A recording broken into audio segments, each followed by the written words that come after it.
Hello everyone, welcome to double O academy. पहा, नवी मुंबई महानगरपालिकेमध्ये जी JNM ची वेकन्सी आलेली आहे त्या रिगार्डिंग जर तुम्ही वर्किंग प्रोफेशनल असाल तर 40 to 50 डेज मध्ये तुम्ही कशा पद्धतीने तुमचा जो स्टडी आहे प्लॅन करू शकता याबद्दल डिटेल इन्फॉर्मेशन आपण या व्हिडिओमध्ये पाहणार आहोत। त्याआधी बघा, अकॅडमीमध्ये ANM आणि JNM याच्यासाठी बॅच सुरू झालेली आहे आणि बॅचचे फीचर्स जे तुमचे प्रीवियस इयर क्वेश्चन पेपर आहे त्याचं डिटेल अनालिसिस तुम्हाला प्रोव्हाइड केलं जाणार आहे। तसेच जो तुमचा सिलेबस आहे तो कंप्लीट कव्हर केला जाणार आहे आणि ई बुक टेस्ट सिरीज आणि नोट्स या तुम्हाला तुमच्या बॅचच्या अकॉर्डिंगली प्रोव्हाइड केल्या जाणार आहे। आणि ऑनलाईन मेंटॉरशिप बॅचमध्ये हे सगळे फीचर्स ऍड असणार आहेत, पण दर 10 स्टुडंटच्या पाठीमागे तुम्हाला एक मेंटॉर प्रोव्हाइड केले जाणार आहे आणि ते मेंटॉर तुम्हाला गाईड करणार आहेत जे तुमचे वीक सब्जेक्ट असतील त्यामध्ये तुमचे मार्क्स इम्प्रूव्ह करण्यासाठी आणि तुमचं जे डेली टाइम टेबल आहे त्या रिगार्डिंग पण ते तुम्हाला गायडन्स प्रोव्हाइड करणार आहे। सो या रिगार्डिंग जर तुम्हाला बॅच जॉईन करायची असेल किंवा तुमचे काही डाऊट्स असतील तर तुम्ही कॉन्टॅक्ट करू शकताय 8329 588 625 या नंबरवर। आणि बघा, नवी मुंबई महानगरपालिका यामध्ये जी फार्मासिस्ट किंवा फार्मसी ऑफिसर या पोस्टसाठी वेकन्सी आलेली आहे त्या रिगार्डिंग पण अकॅडमीमध्ये बॅच सुरू झालेली आहे आणि बॅचचे फीचर्स सेमच असणार आहेत। जे तुमचे प्रीवियस इयर क्वेश्चन पेपर आहे त्याचं डिटेल अनालिसिस तुम्हाला प्रोव्हाइड केलं जाणार आहे। जो तुमचा सिलेबस आहे तो कम्प्लीट कव्हर केला जाणार आहे आणि ई बुक टेस्ट सिरीज आणि नोट्स या तुम्हाला फ्री ऑफ कॉस्ट प्रोव्हाइड केल्या जातात जर तुम्ही बॅच परचेस केली तर। सो तुम्ही जर प्रिपरेशन करत असाल आणि आतापर्यंत बॅच जॉईन केली नसेल तर लवकरात लवकर बॅच जॉईन करून। आता बघूया 40 to 50 डेज मध्ये तुम्ही कशा पद्धतीने तुमचा प्लॅन करू शकता एक्झामसाठी आणि कशा पद्धतीने एक्झाम जी आहे ती क्लिअर करू शकणार आहात। सो बघा, तुम्हाला माहित असेल की तुमच्या JNMच्या एक्झाम मध्ये टेक्निकल आणि नॉन टेक्निकल असे दोन सेक्शन असतात। सो नॉन टेक्निकल सेक्शन मध्ये इंग्लिश, मराठी, रिझनिंग म्हणजेच लॉजिकल ॲबिलिटी आणि जनरल नॉलेज असे 4 जे सब्जेक्ट आहेत ते तुमच्या नॉन टेक्निकल सब्जेक्ट्स मध्ये कन्सिडर होतात। याचाच अर्थ एव्हरी सब्जेक्ट तुम्हाला 10 क्वेश्चन्स हे विचारले जात आहेत 20 मार्क्ससाठी।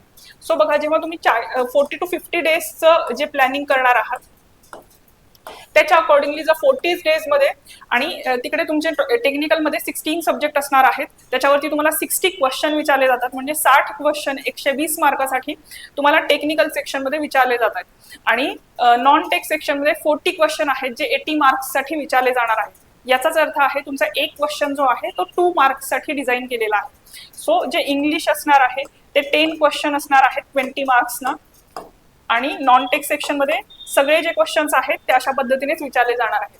मग इंग्लिश आणि मराठीमध्ये तुम्हाला काय काय प्रिपरेशन करायचं आहे तर इंग्लिशमध्ये इंग्लिश ग्रामर असेल, spotting error kind of question असतील आणि हे फक्त तुम्ही प्रॅक्टिस, जर तुमचं बेसिक इंग्लिश बेटर असेल तर तुम्ही ते प्रॅक्टिस केले तरीही ते क्वेश्चन तुमचे इझिली सॉल्व्ह होऊ शकतात। ठीक आहे। सो याच्यामध्ये तुम्हाला ग्रामर स्टडी करावं लागणार आहे, सिनॉनिम्स, अँटोनिम्स आणि स्पॉटिंग एरर टाइपचे जे क्वेश्चन्स आहेत ते तुम्हाला प्रॅक्टिस करावे लागणार आहे। मराठीमध्ये तुम्हाला काय करावं लागणार आहे तर मराठीमध्ये पण मराठी ग्रामर असेल, तसे समानार्थी, विरुद्धार्थी शब्द, शब्दसंधी, वाक्यप्रचार, म्हणी हे सगळं तुम्हाला रीड करावं लागणार आहे। आणि बघा, जनरल नॉलेज मध्ये तुम्हाला करंट अफेअर रीड करणं गरजेचं आहे आणि बेसिक जे हिस्ट्री, जिओग्राफी, पॉलिटीवरचे जे क्वेश्चन आहेत ते तुम्हाला स्टडी करावे लागणार आहेत। पण करंट अफेअर इम्पॉर्टंट असणार आहे, स्पेसिफिकली JNMच्या रिगार्डिंग जे हेल्थ रिलेटेड तुमचं बजेट असणार आहे किंवा हेल्थ रिलेटेड जे काही गव्हर्नमेंटचे प्लॅन्स असणार आहेत ते तुम्ही रीड करणं अपेक्षित आहे, कारण त्या टाईपचे क्वेश्चन जे आहेत तुमच्या एक्झाममध्ये डिझाईन होतात। लॉजिकल ॲबिलिटीमध्ये रिझनिंग असेल, मॅथ्स असेल, याच्यावरचे जे बेसिक क्वेश्चन आहेत ते विचारले जाण्याची शक्यता असते। त्याच्यामुळे हे जे आहे, पण आता जेव्हा आपण 40 to 50 डेजमध्ये एक्झाम क्लिअर करण्याविषयी विचार करतोय किंवा 40 to 50 डेजमध्येच तुम्हाला जर स्टडी करायचा टाइम मिळत असेल तर तुम्ही हे जे नॉन टेक्निकल सेक्शन आहे त्याच्यासाठी सेपरेट टाइम अलॉट करू शकणार नाही आहात। मग तुम्हाला जे 40 ते 50 दिवस आहेत ते टेक्निकल सब्जेक्ट सोबत हे जे नॉन टेकचा पोर्शन आहे तो कव्हर करावा लागणार आहे। म्हणजे डेली 1 hour और 1.5 hour तुम्ही या नॉन टेकच्या सब्जेक्टला देऊ शकता। 2-2 सब्जेक्ट असे करून कन्सिडर करा आणि एका वीक मध्ये 2 सब्जेक्ट तुमचे इझिली कव्हर होतील, जसं इंग्लिश, मराठी असेल किंवा रिझनिंगची तुम्हाला प्रॅक्टिस करायची असेल, कारण आता जर तुम्ही जर आता फॉर्म फिलअप केले असतील तर 11 मे पर्यंत तुमची फॉर्म फिलिंगची डेट आहे आणि त्याच्यानंतर येणारे 1.5 ते 2 महिन्याच्या कालावधीत तुमची एक्झाम कंडक्ट होऊ शकते। त्याच्यामुळे जर तुम्ही 40 to 50 डेज मध्ये प्लॅन करताय एक्झाम क्लिअर करण्याचं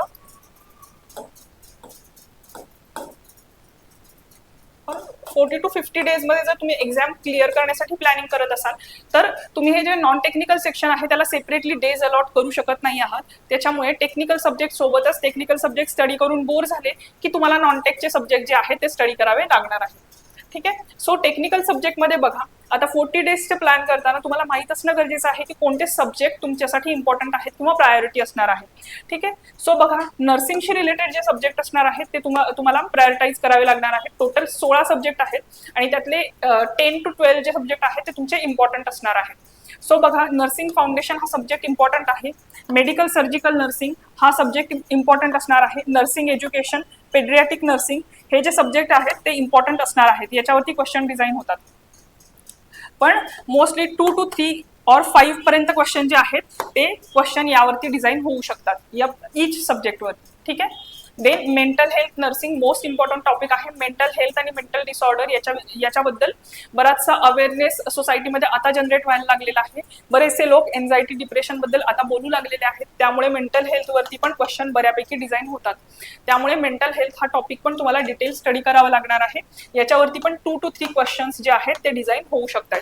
देन नर्सिंग मॅनेजमेंट असेल, nursing research and statistics, obstetrics आणि गायनेकोलॉजिकल नर्सिंग याच्यावरती पण 3 to 5 क्वेश्चन्स हे विचारले जात आहेत. त्याच्यामुळे हा जो सब्जेक्ट आहे तो इम्पॉर्टंट आहे. हा सब्जेक्ट पण मोस्ट इम्पॉर्टंट आहे.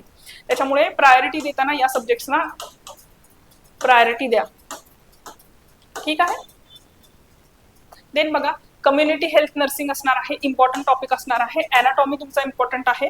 सायकोलॉजी जो आहे इम्पॉर्टंट असणार आहे. सो हे जे सब्जेक्ट आहे त्यातला अॅनाटॉमी जो आहे तो मोस्ट इम्पॉर्टंट सब्जेक्ट असणार आहे. याच्यावरती डिझाईन केलेले क्वेश्चन्स पण जास्त असणार आहेत. ज्या बॉडीमधले डिफरंट सिस्टीम आहेत जसं की सर्क्युलेटरी असेल, रेस्पिरेटरी सिस्टीम असेल, याच्यावरती क्वेश्चन्स डिझाईन होत आहेत. त्याच्यामुळे हा सब्जेक्ट पण तुम्हाला डिटेल स्टडी करणं गरजेचं आहे. देन सोशियोलॉजी सारखा सब्जेक्ट असेल ज्याच्यावरती 1 to 2 क्वेश्चनच विचारले जाणार आहे. हा तुम्ही लास्ट रीड केला म्हणजे तुमच्याकडे स्टडी करून वेळ वाचल्यानंतर तुम्ही जर स्टडी केला किंवा जर तुम्ही बॅच जॉईन केली असेल तर बॅचमध्ये ऑलरेडी सोशियोलॉजी कव्हर झालेला आहे. फक्त तुम्ही लेक्चर जरी पाहून गेलात तरी जे तुमचे 1 ते 2 MCQ आहेत ते इझिली सॉल्व्ह होऊ शकतात. ठीक आहे. देन न्यूट्रिशन डायटिक्स तुम्हाला डिटेल स्टडी करणं गरजेचं आहे. मायक्रोबायोलॉजी आणि बायोकेमिस्ट्री याच्यावरती 1 ते 2 क्वेश्चन डिझाईन होत आहेत. त्याच्यामुळे हे सोशियोलॉजी असेल, बायोकेमिस्ट्री किंवा मायक्रोबायोलॉजी आहेत यासारखे सब्जेक्ट तुमचे मेन सब्जेक्ट स्टडी करून झाल्यानंतर हे 2-3 सब्जेक्ट तुम्ही नंतर रीड केले तरी चालणार आहे.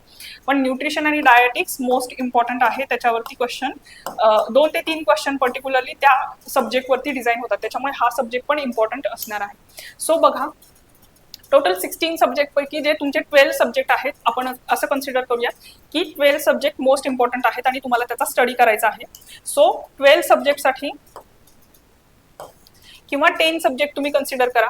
10 to 12 सब्जेक्ट जे मोस्ट इम्पॉर्टंट आहेत, ईच सब्जेक्ट तुम्हाला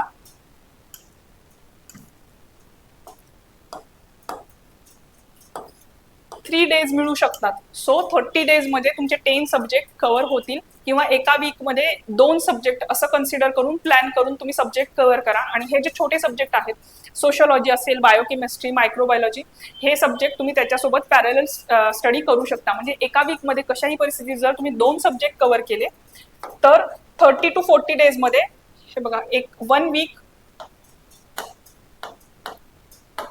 आणि त्याच्यामध्ये तुम्हाला 2 टेक्निकल जे सब्जेक्ट आहेत ते कव्हर करायचे आहे. आता बघा, काही सब्जेक्ट लहान असणार आहेत आणि काहींमध्ये जास्त टॉपिक इन्व्हॉल्व असणार आहे. त्यामुळे पॉसिबिलिटी आहे की एखादा सब्जेक्ट जर मोठा असेल त्याच्यामध्ये जास्त टॉपिक इन्क्लूड आहे तर त्याला टाइम तुम्हाला जास्त लागणार आहे. मग त्याच्यासोबत तुम्ही असा सब्जेक्ट स्टडी करा जो स्मॉल असणार आहे, त्याच्यामध्ये टॉपिक कमी आहे. त्याच्यामुळे तुमचे एका वीकमध्ये 2 सब्जेक्ट कव्हर होऊन जातील. आणि अशा पद्धतीने जर तुम्ही 3 दिवसात जर एक सब्जेक्ट कव्हर केला तर 30 डेजमध्ये तुमचे जे 10 सब्जेक्ट आहेत ओव्हरऑल ते कव्हर होऊन जातील किंवा 10 to 12 सब्जेक्ट तुम्ही कव्हर करू शकता. सो 30 डेजमध्ये तुमचे एवढे सब्जेक्ट जेव्हा टेक्निकल कव्हर होतील आणि त्याच्या सोबतच दिवसाचे 1 ते 2 तास तुम्ही नॉन टेकचे जे सब्जेक्ट आहेत 4 ते जर कव्हर केले तर 30 to 2 डेजमध्ये तुमचा जो सिलेबस आहे तो वन टाइम कव्हर होणार आहे. त्याच्यानंतर जो 5 to 10 डेजचा रिमेनिंग टाइम तुमच्याकडे वाचणार आहे तो तुम्ही रिव्हिजनला द्यायचा आहे आणि टेस्ट सिरीज सॉल्व्ह करायचे आहे. आणि हे जे 3 डेजमध्ये किंवा 4 डेजमध्ये तुम्ही एक सब्जेक्ट कव्हर करताय त्याच्यामध्येच तुम्ही सेक्शनल टेस्ट ज्या आहेत त्या सब्जेक्टशी रिलेटेड किंवा त्या टॉपिकशी रिलेटेड जे टेस्ट आहेत त्या देणं अपेक्षित आहे. मग त्याच्यावरून तुम्हाला समजेल की तुमचा जो तुम्ही स्टडी केला त्या पर्टिक्युलर सब्जेक्टचा त्यामध्ये कोणते क्वेश्चन्स तुमचे रॉंग होत आहेत. सो हे स्टडी करता करता तुम्ही जर सेक्शनल टेस्ट दिल्या आणि त्याच्यानंतर जो रिमेनिंग तुमच्याकडे 10 to 15 डेजचा टाइम राहतो त्यामध्ये जर तुम्ही फुल मॉक टेस्ट जर दिल्या तर डेफिनेटली तुमची एक्झाम जी आहे 40 to 50 डेजच्या स्टडीमध्ये देखील कव्हर होऊ शकते किंवा क्लिअर होऊ शकते. ठीक आहे. सो या व्हिडिओमध्ये आपण पाहिलं की 40 to 50 डेजमध्ये तुम्ही प्रॉपर, पण यामध्ये काय होणार आहे तुम्हाला 8 to 9 hours अ डे एवढा स्टडी तरी कमीत कमी करावा लागणार आहे. त्याशिवाय तुमचे हे सब्जेक्ट जे आहेत ते कम्प्लीट कव्हर होणार नाही. सो जर तुम्हाला 40 to 50 डेजमध्ये स्टडी करून एक्झाम क्लिअर कशा पद्धतीने तुम्ही करू शकता याची डिटेल इन्फॉर्मेशन आपण या व्हिडिओमध्ये पाहिली आहे. सो बघा, अकॅडमीमध्ये नवी मुंबईमध्ये जे काही वेकन्सीज आलेल्या आहेत, ANM JNM असेल, पशुधन पर्यवेक्षक असेल किंवा औषध निर्माण अधिकारी असेल, या रिगार्डिंग बॅचेस सुरू झालेले आहेत आणि बॅचचे फीचर्स सेम असणार आहेत. जे तुमचे प्रिव्हियस इयर क्वेश्चन पेपर आहे त्याचं डिटेल अनालिसिस तुम्हाला प्रोव्हाइड केलं जाणार आहे. तसेच तुमचा जो सिलेबस असणार आहे तो कम्प्लीट कव्हर केला जाणार आहे आणि ई बुक टेस्ट सिरीज आणि नोट्स या तुम्हाला फ्री ऑफ कॉस्ट प्रोव्हाइड केल्या जातात जर तुम्ही बॅच परचेस केली तर. सो या रिगार्डिंग जर तुमचे काही डाऊट असतील तर तुम्ही कॉन्टॅक्ट करू शकता 8329 588 625 या नंबरवर. सो जर तुम्ही प्रिपरेशन करत असाल तर बॅच लवकरात लवकर जॉईन करू. थँक्यू.